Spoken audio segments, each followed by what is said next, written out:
Bismillahirrahmanirrahim. Assalamualaikum warahmatullahi wabarakatuh. Alhamdulillah rabbil alamin.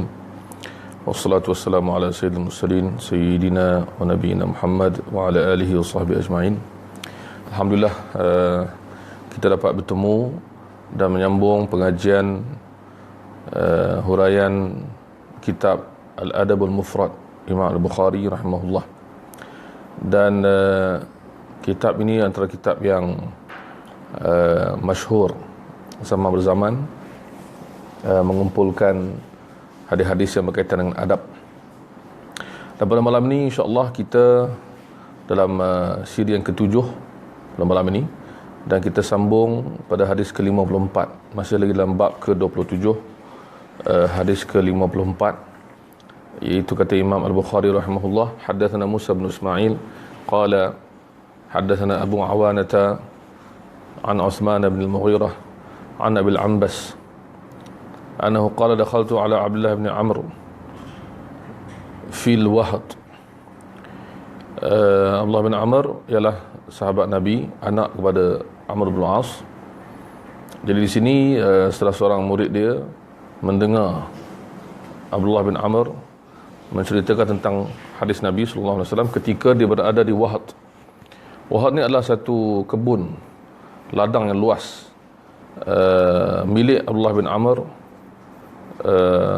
ladang tamar dan kurma dan pokok semua ni, milik Abdullah bin Amr. Dan hadis ni ketika mereka berada di situ, dan Wahad ni dekat dengan Taif, dekat Taif. Sekarang dipanggil Wahad, dipanggil Wahid, tempat yang luas, tempat kebun yang orang panggil, bila orang lalu tengok kebun yang besar milik Abdullah bin Amr ni, orang rasa macam jealous, punyalah besar kebun tu. Jadi ini ketika dia berada di Wahad, dia dengan murid dia, maka dia berkata, atafa lana nabiyyu sallallahu alaihi wasallam isba'ahu. Nabi membengkokkan jarinya. Macam mana? Wallahu a'lam. Nabi tengah bercerita tentang perbandingan tali silaturahim seperti akar kayu yang banyak dan bersimpul. Jadi Nabi tunjukkan jari. Saya tak pernah nak tunjuk sebab saya tak dapat daripada guru, tapi maksud hari ini ialah Nabi mengisyaratkan dengan jari itu dibengkokkan, dicondohkan. Dan ini macam lafaz hadis tu nampak macam seperti hadis tasyahud, tahiyat. Nabi SAW dia bengkokkan jari dia. Tapi di sini Allahu a'lam macam mana. Tapi kata Abdullah bin Amr, Nabi nak cerita tentang satu perbandingan, sebab kita masih berada dalam tajuk silaturahim, hubungan tali persaudaraan, keluargaan maksudnya. Maka sebabnya ialah Nabi sebutlah hadis tu, Nabi buat begitu untuk mengisyaratkan makna yang dia nak bagi tahu dalam hadis yang dia akan sebutkan, iaitu Nabi kata, Nabi bersabda, ar-rahimu syujnatun ataupun syajnatun, dua-dua boleh, minar rahman. Jadi dia kata, Nabi kata ar-rahim, tali persaudaraan kekeluargaan ini, ibarat ia akar kayu yang datang berpunca, yang dicipta oleh Allah SWT, yang bersimpul. Pertama, ia datang daripada Allah. Yang kedua, ia bersimpul macam ia kuat daripada Ar-Rahman, maksudnya Allah yang ciptakan, Allah yang Ar-Rahman. Nabi nak gambarkan bahawa ia ibarat akar kayu, kalau dipotong maka terputuslah pokok itu kan, kalau tak disambungkan maka disambunglah. Kita pun faham peranan akar tu dalam pokok. Man yasiluha yasiluh, siapa yang sambungkan ia, Allah sambungkan dia. Sama macam hadis kita jumpa sebelum ni, cuma perkataan kita jumpa baru ialah syajnah tadi, perbandingan seperti akar kayu ataupun akar pokok, iaitu dan kemudian wa man yaqta'uha yaqta'uh, siapa yang potong, memutuskannya, Allah putuskan dia. Maksud Allah putuskan rahmat dan juga keberkatan. Laha lisanun talqun dzalqun yaumil qiyamah. Talqun dzalqun ataupun dzaliqun yaumil qiyamah. Dia di akhirat nanti, iaitu tali kekeluargaan, tali darah ni, ada lidah yang fasih dan petah. Dia akan bercakap pada hari kiamat. Bercakap apa? Bercakap beritahu siapa yang sambungkan dia, siapa yang putuskan dia. Jadi kita tahu bahawa di akhirat nanti satu alam lain yang kita tak dapat gambarkan, yang sebahagian sahabat kata apa yang diceritakan dalam Al-Quran itu adalah satu gambaran, bukan hakikat. Maksudnya bukan hakikat, tapi gambaran sebenar kita tak dapat jangka, tak dapat jangkau. Seperti mana hadis Nabi SAW tentang syurga, hadis kursi, Allah berfirman, aku buat syurga itu ma la ainun ra'at, apa yang mata tak pernah nampak. Jadi kita baca Al-Quran, nikmat syurga ni macam-macam kan, pokok, sungai, buah-buahan tertentu yang kita nampak macam faham kan, disebut buah-buahan tu, kita macam oh buah ni, oh pokok, oh sungai. Tapi bila kita sampai baru kita kata Masya Allah, tak sangka macam ni. Maka itu maksud tadi. Jadi benda pelik di hari kiamat biasa kan. Dalam surah Yasin kita baca al-yawma nakhtimu ala afwahihim kan, mulut dikunci, wa tukallimuna aydihim, tangan bercakap dan lain-lain. Maka yang bercakap ni banyak benda di akhirat. Allah SWT akan menjadikan alam sana tu alam yang menakjubkan. Antara yang menakjubkan ialah talian darah persaudaraan kekeluargaan ini ada lidah yang boleh bercakap, yang bukan setakat boleh bercakap, dia akan fasih dan lancar bercakap. Kefasihan dia maksudnya siapa yang mengabaikan dia berada dalam satu keadaan yang bahaya, sebab dia macam pendakwa atau peguam yang petah untuk mendakwa. Itu maksud dia. Jadi di alam akhirat semua benda boleh berlaku yang Allah takdirkan, yang Allah ceritakan, yang Nabi ceritakan. Maka kita ambil pengajaran begini, maksudnya janganlah kita tergolong dalam golongan yang memutuskan. Baik, hadis yang lepas tu, hadis ke-55, hadatsana Ismail qala hadatsani Sulaiman an Muawiyah bin Abi Muzarrid an Yazid bin Ruman. Dalam cetakan saya ini ditulis Rauman, ra bagi atas. Sebenarnya yang kita lihat ulama sebut ialah Ruman, ra bagi dhammah, Ruman. Yang cetakan Arab ni dia buat ra bagi atas, wallahu alam. Yang masyhur Ruman, Yazid bin Ruman. An Urwah bin Zubair. An Urwah bin Zubair. Urwah bin Zubair adalah anak saudara kepada Aisyah. Dia daripada Aisyah, daripada makcik dia. Dan dia anak Az-Zubair dan dia anak Asma, kakak Aisyah. Jadi Aisyah antara murid kanan dia adalah Urwah bin Zubair. Sebab tu sebagai ulama kata kalau Urwah sebut hadis, memang walaupun dia tak beritahu, memang dia selalunya dia akan ambil daripada Aisyah. Sebab tu ada hadis yang diterima oleh para ulama, Urwah kata Nabi buat tu, Nabi buat ni, walaupun dia tak beritahu siapa yang cerita, tapi amat jelas bahawa dia bertemu dengan makcik dia Aisyah, dan Aisyah lah yang menjadi perantara. So Urwah ni tak sempat jumpa Nabi, dia tabi'in, dia jumpa makcik dia dan beberapa sahabat yang lain. Baik. Dan Aisyah radhiyallahu anha berkata Nabi bersabda ar-rahimu syuznatun, sama juga. Tadi syuznatun minar rahman, ini minallah, sama dia punya makna dia. Tadi hadis daripada Abdullah bin Amr, yang ni hadis daripada Aisyah. So ini maksudnya kita jumpa kadang-kadang hadis yang sama, hampir sama, datang daripada dua orang sahabat atau lebih. Dia ada beberapa situasi. Ada situasi yang mana sahabat dengar ramai-ramai, maka ramai sahabat yang dengar, macam khutbah dan sebagainya, macam haji. Ada hadis yang sama Nabi ulang beberapa tempat kepada beberapa orang.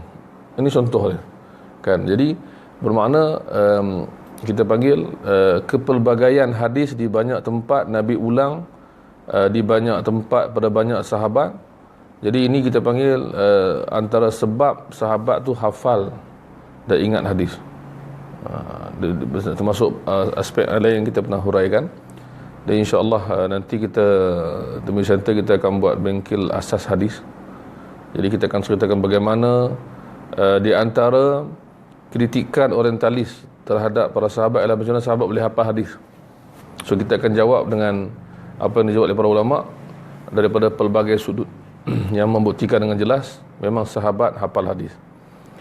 Kemudian man wasalaha wasalahu Allah, siapa yang menyambungnya Allah akan menyambungkannya. Wa man qata'aha qata'ahu Allah, sama macam tadi, siapa yang memutuskan maka Allah memutuskan dia. Baik. Kita masuk ke bab ke-28. Bab silaturahim ada faedah, ada manfaat, antaranya tazidu fil umur. Fil umur atau umr. Mim tu bagi mati pun boleh, bagi atas bagi dhammah pun boleh. Maksudnya boleh menambahkan umur, memanjangkan umur, tu maksud dia. Apa maksud dia? Kita tengok hadis. Ada dua hadis yang lebih kurang sama. Pertama, Imam Bukhari berkatakan hadatsana Abdullah bin Shalih qala hadatsani Laits qala hadatsani Uqail. Di sini nama dia ialah Uqail. Sebahagian rawi nama Aqil, ada Uqail. So kita kena tengok hati-hati dari segi ini dipanggil ilmu hadis ialah perkataan yang sama ejaan ataupun sama tulisan, tak sama baris atau sebutan. Uqail nama dia. Uqail. Nah, kini Uqail. Di sini Uqail. Daripada Ibnu Syihab.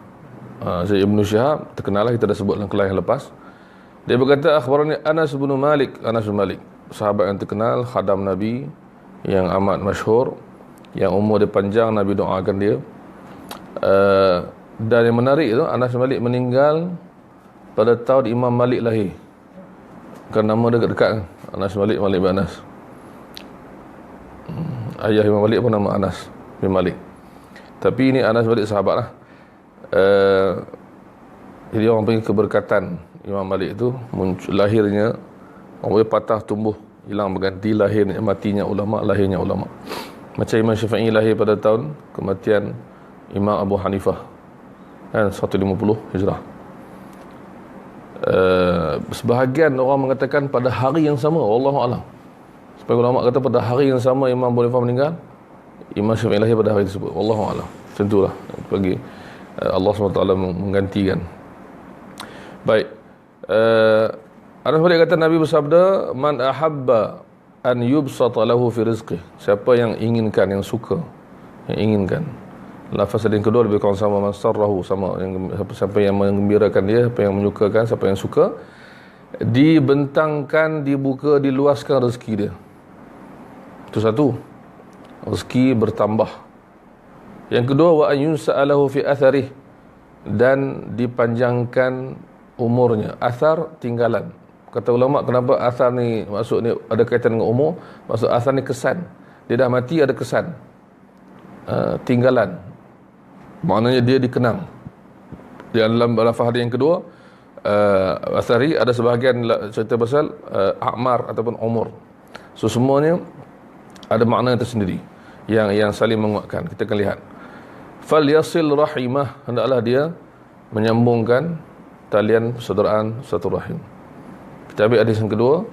Lepas tu kita huraikan sama-sama. Hadatsana Ibrahim bin Munzir qala hadatsana Muhammad bin Ma'nin qala hadatsani Abi an Sa'id bin Abi Sa'id al-Maqburi an Abi Hurairah. Hadis Abu Hurairah. Tadi hadis Anas, ini hadis Abu Hurairah. Dia kata Nabi bersabda, aku mendengar Rasulullah bersabda, man sarrahu ayyubsata lahu fi rizqihi wa an yunsa'a lahu fi atharihi falyasir rahimah. So macam tadi, cuma perkataan yang lain ni adalah sarrahu dengan ahabba. Kemudian kita boleh ambil satu lagi hadis juga di belakang tu, dua lagi hadis. Kalau kita nak huraikan, tak boleh kita huraikan dulu. Dua hadis ni, pertama ulama bincang rezeki yang di luas. Kenapa rezeki luas? Kerana Allah SWT membalas mengikut jenis amalan yang kita buat. Jadi di antara cara menyambung tali persaudaraan satu rahim ataupun talian darah keluargaan ialah membantu duniawi. So kita faham kaedah Islam, siapa yang bantu orang, Allah bantu dia. Siapa yang sedekah, Allah tambahkan kepada dia nikmat. Siapa yang sedekah, Allah gantikan. Jadi bila orang tu buat sesuatu kebaikan kepada keluarga dia, bermakna dia mengeluarkan harta, dia mengeluarkan sesuatu, rezeki dia, maka Allah ganti balik. Kan, macam hadis-hadis yang sahih Nabi sebut, setiap pagi ada dua malaikat berdoa. Kan, doa dia, Allahumma a'ti munfiqan khalafa, ya Allah berikanlah orang yang menderma pada hari ini ganti kepada dia. Jadi makna pertama, kenapa dibentangkan, diluaskan rezeki? Kerana dia telah mengeluarkan harta dia untuk membantu saudara dia, keluarga dia. Yang kedua yang ulama bincang panjang, dipanjangkan umur. Dipanjangkan umur ni kata ulama ada dua makna. Satu, panjang betul lah, dipanjangkan umur dia kerana Allah SWT yang mentakdirkan segala-galanya. Allah Maha mengetahui dan Allah melakukan apa yang dia nak, yang di alam kita atau pada ilmu kita, kita tak tahu apa yang Allah takdirkan. Allah lebih mengetahui, maka Allah boleh buat. Satu lagi makna yang juga sebagian ulama suka ketengahkan ialah diberkati umur dia. So maksud dipanjangkan umur ialah diberkati umur ataupun kesan selepas dia mati. Maksud pertama, diberkati masa dia hidup. So dengan umur dia yang pendek, dia boleh buat macam-macam kebaikan, produktif, diberkati, mengisi masa dengan betul. Macam kita tengok imam-imam yang terkenal, bukanlah umur panjang sangat. Imam Syafi'i 50-an umur dia, Imam An-Nawawi 45. Boleh buat kitab, Masya Allah kan. Sebab tu ada kitab dia yang belum habis, yang tak dilengkapkan. Dia buat.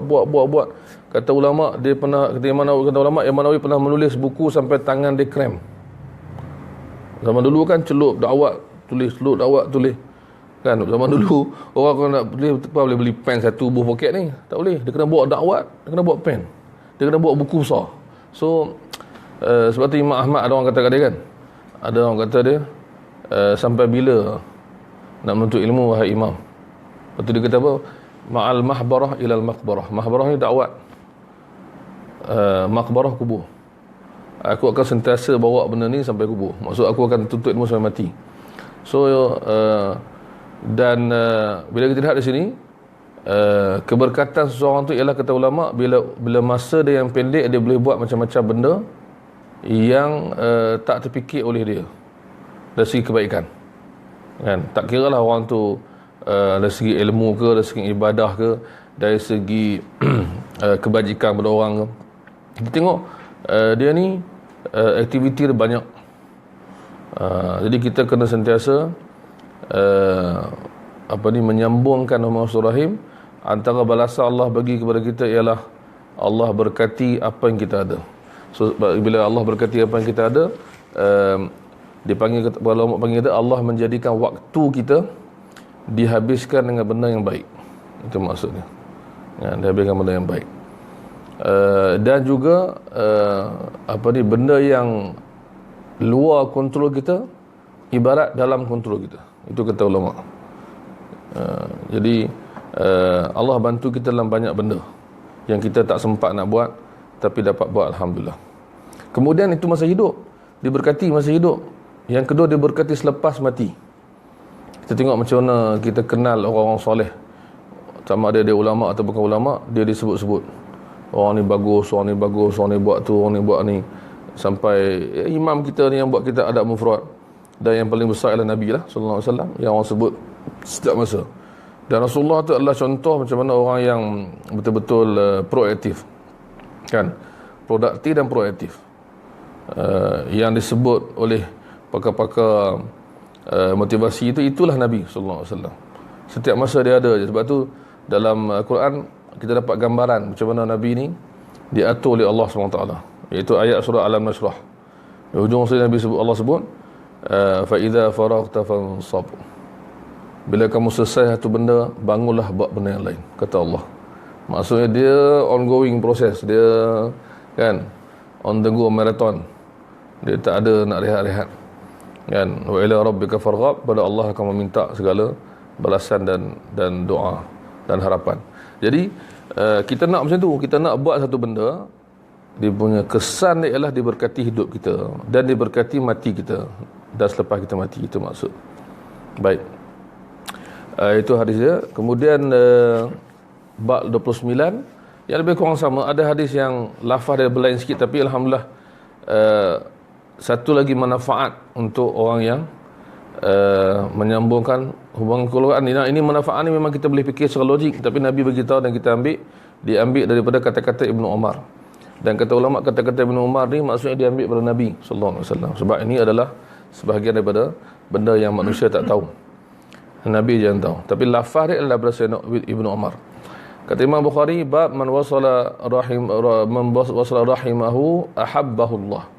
siapa yang sambungkan silaturahim, Allah akan kasih kepada dia. Kenapa? Macam tadi juga, bila dia kasihkan manusia, Allah kasihkan dia. Macam dalam hadis yang masyhur lah di 40 kita baca,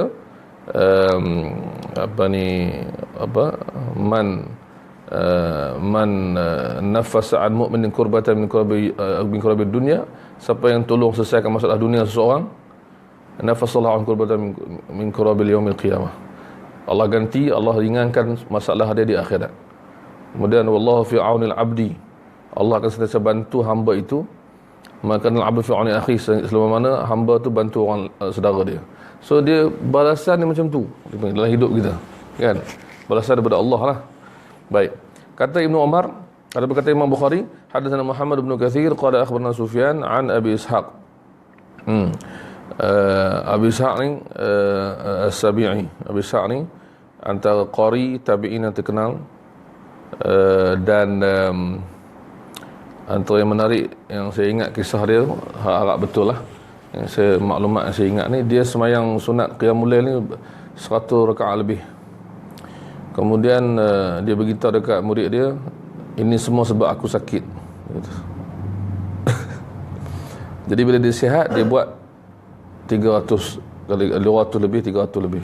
Macam itulah 150. Jadi yang sihat dia buat 300. Jadi ini orang yang qari terkenal, qari zaman dia, Abu Sa'ad As-Sabi'i, dan dia ada anak dia ada cucu dia, semua muhaddis terkenal. So Abu Sa'ad daripada Maghraq, daripada Ibnu Umar. Ibnu Umar kata, man ittaqa rabbahu, man ittaqa rabbahu, siapa yang bertakwa kepada Tuhan dia, wa wasala rahimahu, ini point dia, dan menyambungkan talian rahim, kekeluargaan ataupun darah, talian darah, nusi'a fi ajalih, dipanjangkan atau dilewatkan ajalnya. Ini dua makna tadi. Sebab ada hakikat dilewatkan ajal ataupun diberkati umur dia. Wa thariya maluh, dan duit dia akan bertambah, harta dia akan bertambah. Duniawi, bukan soal dia macam pelik kan, bila kita tolong orang, logik akal manusia yang biasa macam kita, bila kita banyak tolong orang, banyak habis duit kita. Tapi Allah SWT bagi lain, banyak tolong orang, banyak rezeki kita. Wa ahabbahu ahluhu, dan keluarganya akan menyayangi dia. Of course lah, kan, bila kita buat baik pada orang, orang akan sayang kepada kita, kan.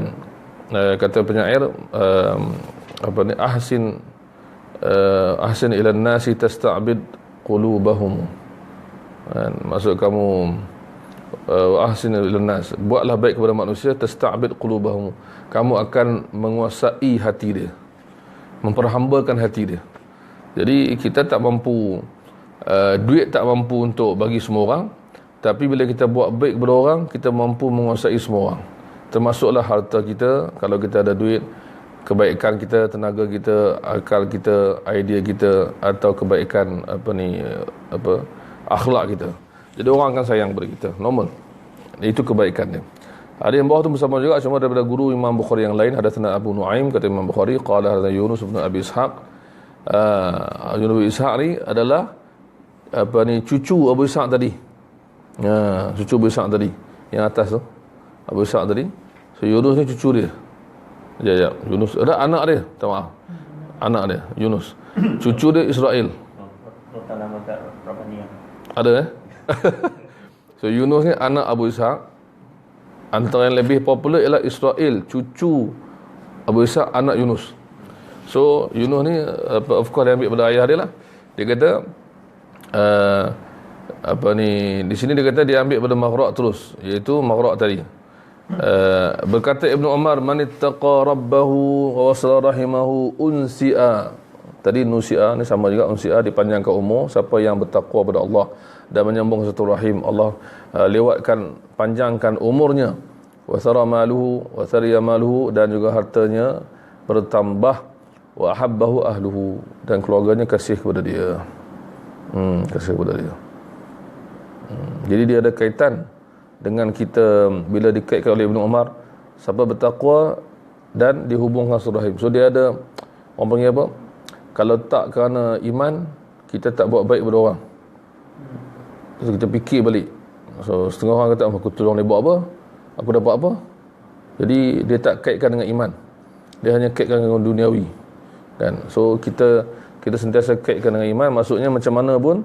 Dan rasa kita jumpa sebelum ni kot hadis Abu Hurairah tu, yang dia buat baik tapi orang buat jahat kat dia, jumpa dah kan. So makna kita tak rugi apa-apa kalau orang tu balas keburukan, kita buat kebaikan, so kita takkan rugi apa-apa. Susah nak buat lah, kan? Susah nak buat lah, itu cabaran. Baik, bab ke-30. Bab ke-30 ialah ada babu birril aqrabi fal aqrab, iaitu menghuraikan lagi satu rahim, iaitu yang terdekat. Itu yang kita panggil daripada keluarga kita, mak ayah kita dan seterusnya yang paling hampir dengan kita. So itulah dia panggil mereka yang patut kita jaga. Dan dalam hadis ni Imam Bukhari bawa hadis yang ada perkataan tu, iaitu al-aqrab fal aqrab tu. Hadis kata Imam Bukhari, hadatsana Haywat bin Shuraih qala hadatsana Baqiyatu an Bahirin an Khalid bin Ma'dan. So Khalid bin Ma'dan ni antara yang menarik, dia ni tabi'in juga. Dia jumpa ramai sahabat, dan antara yang menarik sifat dia ni yang kita boleh ambil pengajaran di zaman sekarang ialah dia tak suka kemasyhuran, dia tak suka popular, dia mengelak daripada popular. Kita disuruh memang mengelak daripada cintakan ke popular tu. Sebab tu ramai orang ni dia ada masalah dalam pelbagai aspek. Ada orang dia cintakan harta, dia kira duit je. Ada orang tak kira duit, dia kira kuasa. Ada orang tak kira kuasa dan duit, tapi dia nak popular, dia nak jadi selebriti, dia nak jadi public figure, kan. Dia suka orang tahu pasal dia, kan. Orang macam kita juga, kata siapa ada Instagram, post Instagram, orang like gambar dia, kan. Jadi macam ada orang dia nak spotlight, dia panggil. Ada orang tak nak, ada orang dia low profile, kan, low profile. Ada setengah tu orang terkenal, kita pergi tengok, dia terkenal tapi dia duduk biasa. Dulu saya ingat saya pernah pergi kelas Syekh Shu'aib Arnaud rahimahullah. Kemudian bila kita awal-awal kita sampai Jordan tu, Syekh Shu'aib ni dia mengajar, sofa dia tu, sofa yang depan sekali tu boleh duduk ramai orang, sofa panjang. So dia bukan sofa macam ni. Kalau macam ni semua orang tahu itu Syekh yang mengajar. Tapi dia sofa panjang, dan ada pula kursi kecil-kecil sikit ke tepi ataupun sofa panjang juga. Jadi ramai yang datang lewat akan duduk atas lantai, dan ada yang duduk ke kursi kat belakang sana, dekat rumah anak dia. Kita bagi kelas seminggu 2 kali. Ada kelas tafsir, ada kelas sebelum salah hadis. So bila kita hadir awal-awal tu, kita tengok dia, kita nak kita hairan dan nak tergelak jugalah, kan. Dia duduk kursi sofa panjang tu, dan kadang-kadang murid-murid dia duduk sebelah-sebelah, pakai kadang-kadang mungkin lebih daripada dia, atau macam dia, jubah, sorban ke apa, ada pakai coat tie semua. Dan dia pula duduk macam duduk kat hujung kursi, bukan duduk kat tengah kursi. Dia duduk kat tepi kursi, duduk macam ni. Lepas tu dia akan pegang kitab, kan. Pakai kopiah, pakai jubah. Orang sebelah ni pun macam syekh juga kalau pegang kitab. So mungkin orang tak nampak siapa syekh ni, kan. Dan pernah sekali tempat sebelah dia kosong, dia panggil, "Mai duduk sini." Dia panggil. So kita malu, kan. Kita macam alamak, kan. Orang yang dipanggil tu macam malu. Jadi ada orang dia tak nak ni. Dan pernah sekali dia pergi universiti kami, Universiti Alil Bait, kita panggil jemput. Bila sampai tu dia kata, "Saya nak ceramah ke budak Malaysia, saya tak mau khutbah, minta maaf." So masjid macam nak bagi dia khutbah, dia tahu. So dia macam nak itu. Dan ini akhlak lah, akhlak para ulama lah. Tapi kalau dia terkenal tanpa dia nak dikenali, tak apa. Nampak macam mana kan orang kenal dia, Masya Allah semua ulama terkenal, dia tak nak, dia tak mencari. So Khalid bin Ma'dan ni contoh kita nak tengok dalam kalau para ulama cerita biodata dia, bila dia mengajar, bila zaman dulu dia mengajar sama ada di rumah atau depan rumah atau masjid. So bila dia mengajar ni, orang mula datang. Kata mereka yang menulis biodata Khalid bin Ma'dan ni, bila orang yang datang tempat dia makin ramai, dia berhenti mengajar. Berhenti, minta maaf, saya balik tu. Situ. Dia tak nak ramai orang datang, wah ni siapa ni, Khalid bin Ma'dan, Masya Allah. Dia macam, dia nampak macam orang ramai sikit, dia pun kata, saya habiskanlah kelas kita. Dia punya tak nak dikenali, kan. So sifat dia ni, kita bukan suruh semua orang buat macam tu, tapi kita ambil pengajaran macam mana dia tak nak dikenali, kan? Sedangkan dia alim. Jadi kalau kita yang biasa-biasa ni, kemudian kita nak sangat promosi diri kita, ataupun kita terlampau sangat nak dalam hati kita, ataupun itulah tujuan kita, so kita patut ambil pelajaran dan malu dengan sifat Khalid bin Ma'dan, salah seorang daripada tabi'in yang terkenal. Baik, dia kata daripada Miqdam bin Ma'di Karib, ini sahabat Nabi, Al-Miqdam bin Ma'di Karib. Dia kata dia mendengar Rasulullah bersabda, innallaha yusikum, Allah berpesan kepada kamu, bi ummahatikum, dengan ibu-ibu kamu, maksudnya keluarga kamu, mak kamu. Summa yusikum bi ummahatikum, kemudian dengan mak kamu lagi, maksud penegasan macam kita baca hadis-hadis yang lain, mak kamu, mak dulu kan, ditegaskan summa yusikum bi abaikum, kemudian ayah kamu, kemudian yusikum bil aqrab fal aqrab, kemudian seterusnya keluarga yang dekat dan yang dekat. Jadi ini kita panggil lafaz tu ada dalam hadis tu pakai Imam Bukhari, walaupun macam kita kata maklumat tu dah ada dulu awal, tapi Imam Bukhari letakkan hadis, maka dia buat satu lagi tajuk, tu maksud dia. Dan kemudian dia buat tajuk seterusnya. Ini menarik juga, hadis 61. Kata Imam Bukhari, hadatsana Musa bin Ismail qala al-Khazraj bin Uthman Abu al-Khattab as-Sa'di qala akhbarani Abu Ayyub Sulaiman Maula Uthman bin Affan qala ja'ana Abu Hurairah. Ini cerita pasal Abu Hurairah, dia mengajar, dia mengajar, dan dia mengajar pada petang Khamis dan ataupun ke arah malam, ke malam Jumaat dia mengajar. Kemudian masa dia mengajar tu, dia buat satu statement, satu pernyataan, kata uharriju ala kulli qati'in rahimin lama qama min indina. Dia ulang beberapa kali, maksudnya kalau ada orang yang memutuskan satu rahim daripada kalangan kita, sila bangun beredar, jangan datang kelas saya. So ni tegas, walaupun kata setengah ulama yang lain berpendapat siapa nak datang belajar lah, tapi Abu Hurairah ni dia ada sebab, dia kata begini. So itu yang menyebabkan bawah tu, hadis bawah tu. Okey, dia pun buat satu pengumuman kepada murid-murid dia, kalau di antara kamu yang masih lagi dalam keadaan memutuskan satu rahim, jangan datang kelas aku ataupun boleh beredar. Okey, tapi tak ada siapa beredar lah. Bila habis semua, ada seorang dia pergi jumpa makcik dia. Rupanya ada seorang dia jumpa makcik dia, murid Abu Hurairah lah, yang tak dikenali. Dia pun pergi jumpa makcik dia yang dia telah tinggalkan dan tak peduli selama 2 tahun. So sini persoalannya tak peduli tu macam mana. Kita pun kadang-kadang ada keluarga yang terdekat yang kita kadang-kadang macam tak peduli, tapi bukan tak peduli tapi jauh ataupun tak rapat sangat, tapi masih lagi ada hubungan yang baik. So di sini maksudnya ialah dia macam putuskanlah, asal hubungan tu elok dan dia buat something dan tak elok, dia kesiankan makcik dia lah, maka dia rasa bersalah. Maka dia kata, makcik, dia kata apa khabar semua, dia kata kenapa kau datang lama tak datang ni, kan? Dia nampak macam makcik dia ni pelik. Dia kata sebab aku dengar Abu Hurairah kata begitu. Maksud lain kali aku nak bagi kelas Abu Hurairah, kalau aku masih lagi putuskan, aku nak pergi macam mana?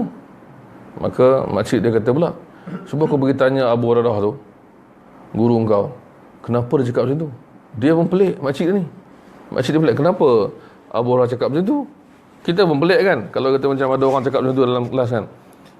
Kan? Jadi dia tanya, ada Abu Hurairah jawab, dia kata, sebab aku pernah dengar Nabi bersabda, inna amal bani adama tu'radu 'ala Allah tabaraka wa ta'ala 'ashiyata kulli khamisin lailatul jumu'ah. Amalan anak Adam dibentangkan kepada Allah malam Jumaat. Fala yaqbalu amala qati'i rahimin. Dan Allah tak terima amalan orang yang memutuskan satu rahim. Tapi apa maksud Abu Hurairah kata tadi? Maksud hadis itu nampak macam orang tu je lah yang amalan tak diterima kan. Tapi sebenarnya Abu Hurairah dan beberapa orang sahabat bimbang. Mereka lagi faham hadis ni. Mereka bimbang kalau mereka berdoa ramai-ramai, ada seorang yang buat hal doa tu tak terima sebab dia. Gitu. Sama macam riwayat yang lain sebut, dalam kitab lain sebut Ibnu Mas'ud pun cakap macam tu. Dia kata kita nak berdoa, kita nak amalan diterima, mintalah siapa yang duk memutuskan silaturahim, tolong jangan duduk bersama dengan kami takut doa kami tak diterima. Macam tu sekali dia fikir. Itu memahami maksud hadis tu. Jadi kalau kita cakap dia je lah tak terima, kita okey. Maksud sekarang ni kita bimbang kesan orang tu berada bersama kita, kata para sahabat, itu maksud dia. So ini kita panggil apa tau, dalam sebagai ulama kata kesan berdampingan, macam cerita Piramli lah, berdamping dengan mambang. Kesan kita berkawan dengan orang, ada kesan yang kita tak sedar. Ni penting ni. Yang kita sedar tu sah-sah kita sedar. Lepas tu Nabi kata kawan yang baik seperti penjual minyak wangi kan.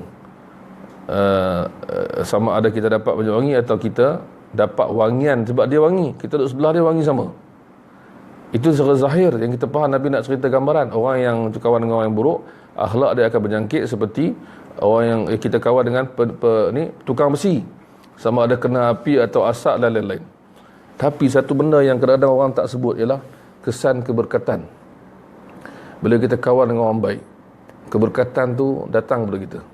Dan bila kita kawan na'udzubillah dengan orang yang jahat, yang memang meninggalkan perintah Allah, na'udzubillah, membenci Islam, kita berkawan, orang kata apa, kesan tu ada pada kita.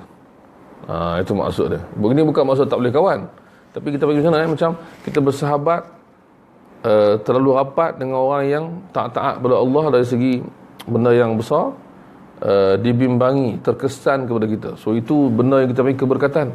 Maka sebaliknya pun sama, bila kita kawan dengan orang yang baik, terkesan, maka sebab ada orang yang baik tu, kita harapkan doa kita pun diterima kerana dia. Jadi ini kita panggil benda yang kita kena hati-hati, yang Nabi sebut, falyanzur ahadukum man yukhalil, hendaklah kamu lihat siapa yang kau buat kawan baik. Kata Nabi, hendaklah kamu melihat dengan siapa engkau bersahabat baik. Yukhalil maksudnya khalil, iaitu kawan baik rapat. Maka kawan yang rapat akan mempengaruhi kita, bahkan dengan cara yang kita tak sedar, pahala ke keberkatan. Sebab tu ada hadis yang lain menyebut, dalam Sahih Bukhari Muslim, kalau ada orang berzikir, tiba-tiba ada orang singgah kerana sebab lain, dia pun dapat tumpang keberkatan zikir. Jadi makna tumpang keberkatan ni sonok lah kita kan, macam kita tumpang keberkatan kitab ni, keberkatan hadis Nabi, keberkatan Imam Bukhari. Jadi kita menumpang, kita nak ambil, kita tak baik setakat mana pun, tapi kita ambil tumpang. Kalau ada ulama-ulama datang, kita jumpa, sekadar duduk kan. Baik, kemudian kita sampai pada hadis 62, insyaAllah kita berhenti di sini. 62 hadis kata Imam Bukhari, hadatsana Muhammad bin Imran bin Abi Layla qala hadatsana Ayyub bin Jabir al-Hanafi an Adam bin Ali an Ibnu Umar. Ibnu Umar juga. Ini kata-kata ni menarik juga. Satu nasihat yang cukup baik. Ma anfaqa ar-rajulu ala nafsihi wa ahlihi yahtasibuha illa ajarahu Allah Ta'ala fiha. Tidaklah seorang itu membelanjakan apa-apa harta untuk diri dia dan keluarga dia, dan dia mengharapkan balasan Allah. Maksud yahtasibuha, maksud dia mengharap, ya Allah, apa aku buat ni, terimalah ya Allah, redalah aku ya Allah. Itu cara kita sebut yahtasibuha. Apa benda yang kita buat walaupun bentuk duniawi, tapi kita mengharapkan Allah beri ganjaran. Melainkan dengan kata Ibn Umar, Allah pasti akan beri ganjaran. Maksudnya kita belanja macam orang lain, tapi kita ada niat. Itu maksud dia. Niat kita adalah untuk mendapat keredaan Allah SWT. Kemudian Ibn Umar pesan, wabda biman ta'ul, memulalah dengan orang yang memang perlukan nafkah kamu, orang yang berhajat kepada kamu, di bawah tanggungjawab kamu. Mula yang itu dulu. Fa in kana fadlan, kalau ada lebih, fal aqrab al aqrab, maka beri kepada keluarga yang terdekat dan terdekat. Maksudnya cari silaturahim tadi. Wa in kana fadlan, kalau ada lagi lebih, fanawil, ikutlah suka engkau, ikut suka engkau lah nak bagi kat siapa pun. Bermakna di antara benda menarik di sini ialah kita disuruh menolong orang yang terdekat dulu. Dan terdekat ni kata ulama ialah orang terdekat yang memerlukan. Itu maksudnya. Bukan mesti semua orang yang kaya kita nak tolong. Yang susah kita biarkan, bukan. Jadi cantik sebahagian daripada panduan para sahabat kepada orang yang ada duit lebih. Jadi kita kata apa? Setiap manusia buat ibadat mengikut kemampuan dia. Penuntut ilmu beribadat dengan menuntut ilmu. Orang yang mengajar beribadat dengan mengajar. Orang yang kaya beribadat dengan sedekah dan hadiah dan membantu. Orang yang kuat orang yang kuat dia membantu orang yang lemah. Kan? Orang yang bijak mengajarkan ilmu pada orang yang tak tahu. Jadi ini kita panggil setiap daripada kita mesti tahu apakah ibadah yang perlu dia buat, yang utama dia perlu buat. Kan? Sebab tu kita suka dengan pesanan Syekh Mustafa Nadwi yang alhamdulillah merasmikan tempat kita, yang datang tempat kita. Dia kata, penuntut ilmu jangan susahkan, tapi orang kaya minta mereka derma untuk penuntut ilmu. Jadi penuntut ilmu, kebiasaannya orang penuntut ilmu ni tak kaya, kan? Dia muda ke, dia kurang ke, dia apa ke, dia nak mengaji. Bila nak mengaji pula dia terhalang dengan duit, nak kena tu, nak kena ni, dia terhalang. Jadi maka orang kaya lah yang membantu. Itu maksudnya. Betul, Syekh Mustafa Nadwi dia tak pernah susahkan murid dia. Bahkan dia bagi hadiah kepada murid dia, buku-buku. Tapi penuntut ilmu lah, orang yang betul-betul nak belajar. Jadi orang yang betul nak belajar ni, tugas dia ialah belajar. Kan, macam contoh kita kata, kalau mak ayah hantar anak pergi belajar kan, engkau pergi belajar, kerja engkau belajar. Bak duit, bak apa, mak ayah cari. Jadi makna betul lah, kerja dia ialah belajar. Kalau dia pula belajar, dia pula tak kena kerja, so masalah. Dia akan jadi kurang tumpuan kepada kerja dia. Kan? Orang yang mengajar pula, orang yang mengajar kena mengajar. Tiba-tiba orang yang mengajar pula, sambil mengajar, sambil berniaga pula, sambil mengajar, tuan-tuan saya dah bawa sikit barang ni, saya dah bawa sikit makanan, minuman. So kita pun, cakap kan, macam kita mengajar. Maka tanggungjawab orang yang kaya kan, ialah membantu orang yang susah. Bukan yang susah tu kena fikir nak bantu orang kaya, tak. Orang kaya tu kena fikir untuk utama menuntut ilmu. Baik, setakat itulah pada malam ni insya-Allah kita dapat alhamdulillah daripada hadis 53 sampai 62, 62. Jadi insya-Allah akan datang kita akan sambung, ambil satu lagi lah, 63 bagi cukup. Bab 31, bab la tanzilu rahmatu ala qaumin fihim qati'ur rahim. Ini yang menyebabkan Abu Hurairah risau tadi. Jawapan dekat sini. Jawapan dia adalah bab tidak turun rahmat kepada satu kaum, dalam kaum itu ada orang yang memutuskan satu rahim. Ini yang risau ni. Kan? Hadatsana Abdullah bin Musa kata Imam Bukhari, qala akhbarana Sulaiman wa Abu Idam qala sami'tu Abdullah bin Abi Aufa yaqul 'an Nabi sallallahu alaihi wasallam qala, Nabi bersabda daripada Abdullah bin Abi Aufa. Dia antara sahabat yang meninggal, yang terakhir meninggal di Kufah. Para ulama ni dia buat apa tu? Dia buat statistik lah, macam saya teringat ada dalam beberapa kitab seperti kitab Imam Al-Hakim Ma'rifatu Ulumil Hadis. Dia ada sebut sedikit bila cerita pasal sahabat, dia kata beberapa sahabat yang akhir meninggal di beberapa tempat yang berbeza. Macam contoh di Madinah akhir sekali Sahal bin Sa'ad, contoh gitu. Sahal bin Sa'ad Sa'idi 80 lebih. Kemudian di Basrah Anas bin Malik 93 Hijrah dia meninggal. Di Kufah ni ialah ni Abdullah bin Abi Aufa, dia meninggal tahun 86 atau 87 antara tu. Maksudnya di antara sahabat yang terakhir di Kufah yang meninggal di Kufah. Di Basrah Anas bin Malik. Keseluruhannya pula mana? Ialah yang kita jumpa dalam Syama'il tu kan, Abu Tufail Amir bin Wathilah meninggal pada tahun 110 Hijrah. So last sekali sahabat yang meninggal di dunia ni, yang ada hidup di dunia ni.